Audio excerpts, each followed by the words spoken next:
Okay guys, I'm back with part 3. So this is approximately where you should be. Starting to slowly increase. You can see how it is on the side. And now you have, it's not going to be even because like I said, this is a spiral. So it's not going to 100%. So we're here. Now, however many of stitches you put below it, take one away and that's what you have there. Okay, so I had 5, for instance. So I'm going to do 4 stitches. 1, 2, 3, 4. Okay. 4 stitches, okay? I'm coming in to connect on the other side.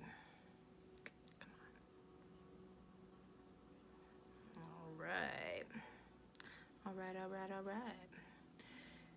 And there we go. And same thing as we were doing in the last video, we are going to keep reducing every single row,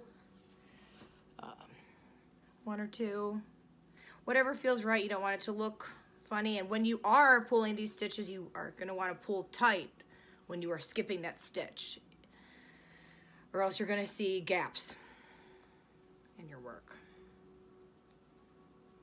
Same thing, we're just going to continue to spiral all the way, skipping stitches here and there along the way.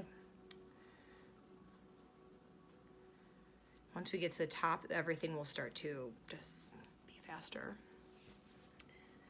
But once we come around, as you are removed, like taking stitches out, when you get back to the bridge, let's call it the bridge, boop, boop, boop, right there, stitch the 4 stitches or however many stitches that you put there to start. Eventually we will decrease in the front, but for now I've just personally been focusing on like the sides, taking a stitch out of the back here and there. You just gotta really go with the flow of it. So now we're coming back to our bridge. I'm gonna skip a stitch right here again. Pull tight. If you don't pull tight, if you are a very intense crocheter like I am, when you skip, I just skipped a stitch right here. If you don't pull it tight when you do it, you'll have like a little bit of a full yarn bulge. Not little, not big, I mean, but I'm just very critical of my crochet, so I try to, a little OCD over it. Try to keep it perfect or as best as I can. So 4, there we go. It looks so cool. I mean, I just love this pattern. I've tried so many times to write it down for those of you who have messaged me and asked. There's a reason I'm making the video. I can read patterns. That is something that's really easy for me to do. I like to read patterns, but it's just like writing them and how I do it. I feel like it's better with an explanation because of the way that this is.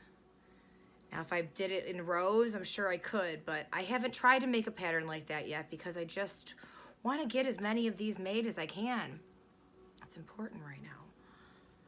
Skipping stitches. Now, if you feel like you pulled too tight and you don't want to skip the stitches because it's starting to look like a bubble, then just do 1 row that, you know, you just don't do any, you don't take any stitches away.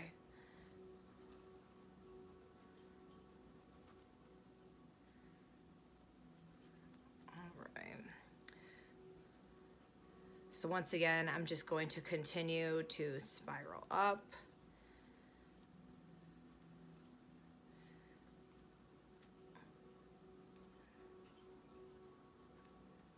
And it's starting to really look cool. I mean, I even think that it kind of looks like a little bit like a space shuttle right now as we go up. I'd like to try making like some other pouches and things, but this, like I said, this is the first thing that came to mind, so I just ran with it, you know?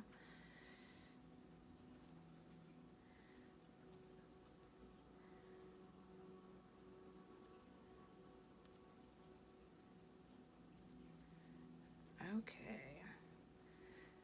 Once you start adding more rows over the hole, it really starts to look so cool. All right, so we are here. Now we're just gonna keep decreasing. So that's what I'm going to do. This is where we're at right now. Okay. We're just gonna slowly decrease all the way up till we get to here. So I'm just going to stop this video here, do a couple more rows, and I will meet you back here with video 4 on how to do the top.